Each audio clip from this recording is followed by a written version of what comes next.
देखिए balance sheet है, ये बैलेंस शीट का फॉर्मेट है। ये बैलेंस शीट हमें एक साथ तो लर्न नहीं हो सकती, ठीक है ना। तो इसके कुछ पार्ट्स हमें स्टार्टिंग में करने होंगे, ठीक है। इसी टाइप से ये हमारी बैलेंस शीट है जो कि companies act 2013 schedule 3 of part 1, ठीक है, के अकॉर्डिंग बनाई जाती है, ठीक है ना।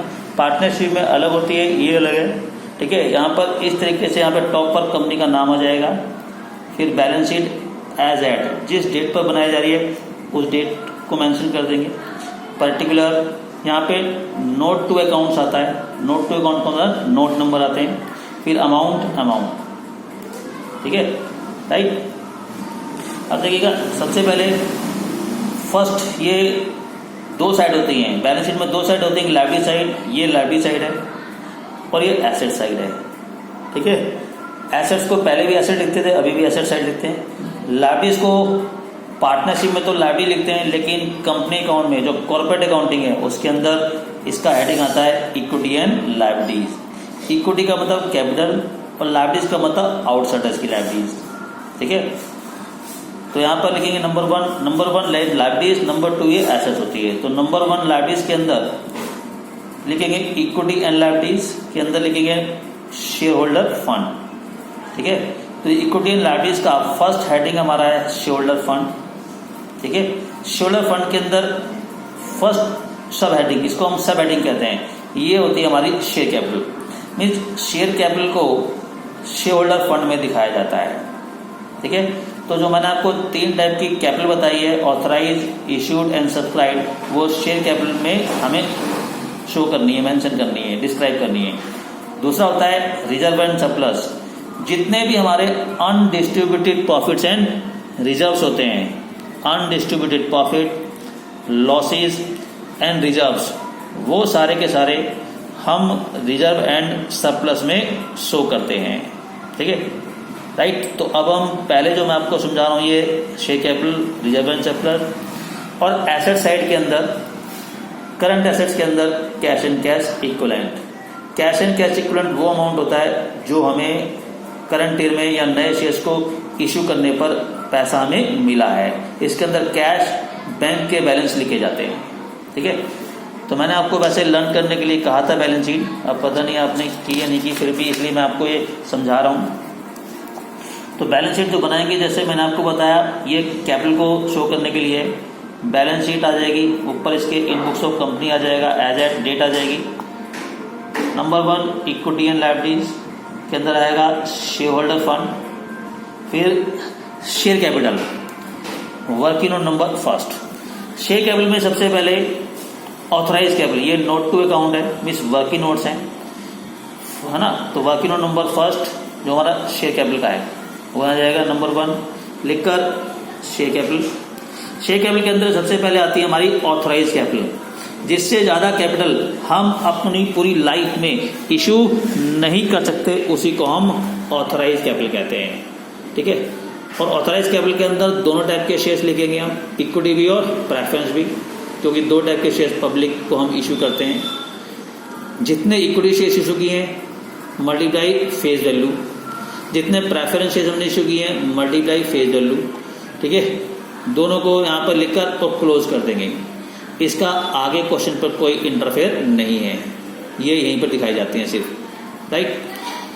फिर आती है इशूड कैपिटल। ऑथराइज कैपिटल का वो पार्ट जो कि पब्लिक को खरीदने के लिए हम इनवाइट करते हैं, ऑफर करते हैं, उसी को इशूड कैपिटल कहते हैं। मैंने आपको शेयर कैपिटल में बताया भी है, ठीक है। जैसे मैंने वहां पर एग्जांपल लिया था कि सपोज कीजिए 1 लाख इक्विटी शेयर्स के लिए पब्लिक को 1 लाख इक्विटी शेयर्स हमारे हैं जो कि ऑथराइज कैपिटल है, जिससे ज़्यादा शेयर्स हम अपनी पूरी लाइफ में इशू नहीं कर सकते, वो मैंने एग्जांपल लिया था। तो वो ऑथराइज कैपिटल हो गई 1 लाख शेयर्स। 1 लाख में से 60,000 शेयर्स के लिए हमने ऑफर किया है, तो यहाँ पर आ जाएगा इशूड कैपिटल। जितने इक्विटी शेयर्स इशू किए हैं मल्टीप्लाई फेस वैल्यू, जितने प्रेफरेंस शेयर्स हमने इशू किए हैं मल्टीप्लाई फेस वैल्यू, प्लस करके यहाँ लिख देंगे, ठीक है। तो ऑथराइज कैपिटल जैसे मैंने मांगा था 1 लाख, उसमें से 60,000 शेयर्स के लिए पब्लिक को ऑफर किया है, तो 60,000 शेयर्स हो गई हमारी इशूड कैपिटल, ठीक है। ये मैक्सिमम कैपिटल है, ये ऑथराइज कैपिटल में से जितने शेयर्स के लिए पब्लिक को ऑफर किया है, ठीक है। नंबर 3 पर आती है सब्सक्राइब्ड कैपिटल। जितने शेयर्स के लिए पब्लिक को हमने ऑफर किया था उसमें से पब्लिक जितने शेयर्स हमसे खरीदना चाहती है वो सब्सक्राइब्ड कैपिटल होती है। हमने तो 60,000 शेयर्स के लिए पब्लिक को ऑफर किया था, ठीक है, जो कि हमने यहाँ पर शो कर दिया। ना तो ऑथराइज कैपिटल का कोई रोल है, ये भी क्लोज, ना ही इशूड कैपिटल का कोई आगे रोल है, ये भी क्लोज। जो बैलेंस शीट में शो की जाती है ऊपर वो होती है सब्सक्राइब्ड कैपिटल। हम तो 60,000 शेयर्स पब्लिक को इश्यू करने के लिए तैयार हैं, बेचने के लिए तैयार हैं, लेकिन पब्लिक हमसे सिर्फ 50,000 शेयर्स खरीदने के लिए तैयार है, ठीक है। तो 50,000 शेयर्स हमारी सब्सक्राइब्ड कैपिटल होगी। और इसको भी दो टाइप में, दो पार्ट्स में डिवाइड किया गया है, जैसे मैंने आपको बताया था पहले। पहला subscribed and fully paid up, ठीक है। फेस वैल्यू का सारा पैसा अपने शेयरहोल्डर से हमने मांग लिया और सारा का सारा पैसा हमें मिल भी गया। वो तो होते हैं subscribed and fully paid up. जितने इक्विटी शेयर्स इशू किए हैं मल्टीप्लाई फेस वैल्यू को सारा मांग लिया, जितने प्रेफरेंस शेयर इशू किए हैं मल्टीप्लाई फेस वैल्यू 10 ये आ जाएगा यहाँ पर, ठीक है। 50,000 शेयर्स हैं, 10 रुपये के हिसाब से 5 लाख, ठीक है। और ऐसा भी हो सकता है कि सभी शेयरहोल्डर ने हमें पैसा ना दिया हो। अगर सभी शेयरहोल्डर ने हमें पैसा नहीं दिया, जितने शेयरहोल्डर ने हमें पैसा नहीं दिया वो होते हैं subscribed but not fully paid up capital, चाहे वो इक्विटी शेयर्स हों या वो प्रेफरेंस शेयर्स हों, ठीक है। जैसे मैंने एग्जांपल लिया था, 50,000 शेयर्स पब्लिक ने हमसे खरीदे हैं, 50,000 में से 1,000 शेयर्स ने पैसा नहीं दिया, तो बाकी 49,000 शेयर्स ने सारा पैसा हमें दे दिया। वो तो हो गए subscribed and fully paid up capital, ठीक है ना। यहाँ पर आ जाएगा कितने शेयर्स ने दिया है, 49,000 शेयर्स मल्टीप्लाई 10 रुपये के हिसाब से, ठीक है, ये आएगा 4,90,000। 1,000 शेयर्स ने हमें 2 रुपये की फाइनल कॉल नहीं दी, तो वो होगा subscribed but not fully paid up capital, चाहे वो इक्विटी हो या प्रेफरेंस। 1,000 शेयर्स हैं, चाहे इक्विटी हो या प्रेफरेंस, 10 रुपये का एक है क्योंकि 10 हमने उनसे मांग लिया। 1,000 मल्टीप्लाई 10 रुपये के हिसाब से 10,000 रुपये मांगा, लेस कॉल्स इन एरिया, चाहे वो इक्विटी की हो या प्रेफरेंस के, ठीक है। 1,000 शेयर्स ने इन सभी ने हमें 2 रुपये की फाइनल कॉल नहीं दी, तो 1,000 मल्टीप्लाई 2 रुपये के हिसाब से 2,000 रुपये नहीं दिए। 10,000 मांगे थे, 10 में से 2 नहीं दिए, बाकी 8,000 रुपये इन्होंने हमें दे दिए, ठीक है। तो ये सब प्लस कर दो, यहाँ पे जो अमाउंट हमें मिलेगा वो हमारी सब्सक्राइब्ड कैपिटल हो जाएगी, वही बैलेंस शीट में शो की जाएगी, वही यहाँ पर आएगी, ठीक है, राइट। फिर नंबर 2 पर यहाँ पर आता है, बी पर आता है यहाँ पे रिजर्व एंड सरप्लस, ठीक है। वर्किंग नोट नंबर 2 आता है, जैसे देखिए यहाँ पे लिखा हुआ है, राइट। शेयर कैपिटल के बाद reserve and surplus, working note number 2 आएगा यहाँ पर, ठीक है। और रिजर्व एंड सरप्लस के अंदर कौन सा अमाउंट आता है, जो शेयर्स होल्डर हमने प्रीमियम पर इशू किए हैं, जिन शेयर होल्डर से हमने प्रीमियम लिया है, ठीक है, वो हम बैलेंस शीट में किस तरीके से दिखाएंगे, वो हम किस तरीके से दिखाते हैं।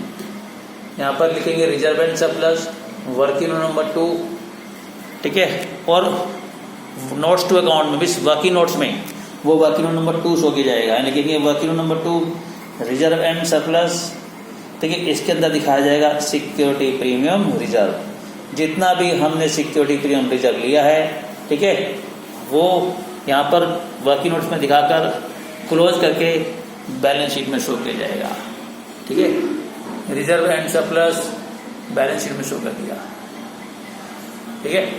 और एसेट साइड के अंदर, एसेट साइड के अंदर पहले तो आती है क्या, पहले आती है फिक्स एसेट्स, ठीक है। अगर क्वेश्चन में फिक्स एसेट दी गई है तो पहले वो लिख दी जाएगी, जैसे कि ये बैलेंस शीट में शो की गई है, ठीक है।